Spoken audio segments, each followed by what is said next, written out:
Hi, I'm Rob Hanison. I'm the Sunday editor of the Metro West Daily News. Every other week we profile local people in their cars in a feature that I call My Ride, My Story. This week we're with Don Gordon and his 1954 Kaiser Henry J. Now, a lot of people are unfamiliar with Kaiser as a brand because they're not around anymore. And this particular model for a Kaiser is special in its rarity to begin with anyway. So can you explain a little bit about that? Yeah, these were made from 1951. They stopped production in the middle of 1954. And this one was out of 323 the last year they made them. It was an economy car, got 30 miles to the gallon, had a flathead 6-cylinder, 3-speed on the column, very economical vehicle at the time. Unfortunately, the people didn't really want that. Yeah. And they wanted the bigger cars with the bigger V8s and more power. And they wound up selling them just for, like I said, 51 was the first year. They were very excited about it. They did sell a lot of units when it first came out. But then after a while, 52, 53, and then when they did the 54s and it went out of production, it was the first fastback car.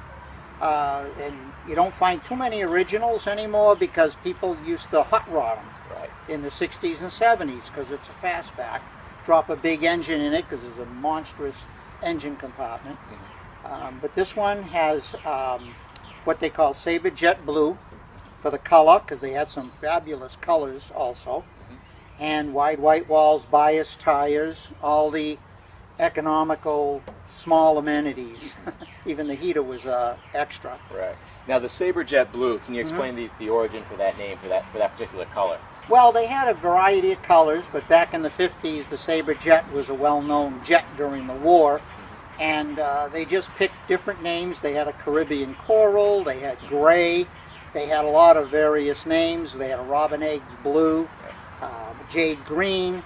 They really put some bright colors in the cars. There's a yellow, of course there was black, and then bright cardinal red.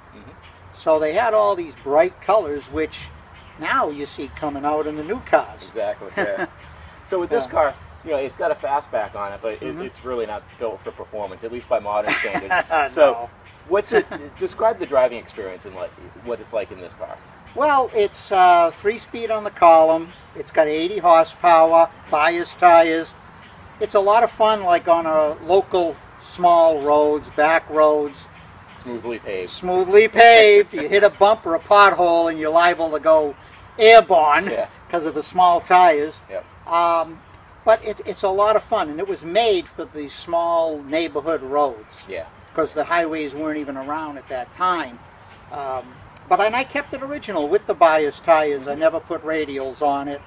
I did take it when I first bought it on the highway a few times, and it's a white knuckle nightmare.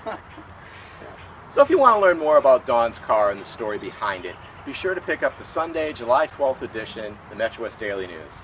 Thank you very much.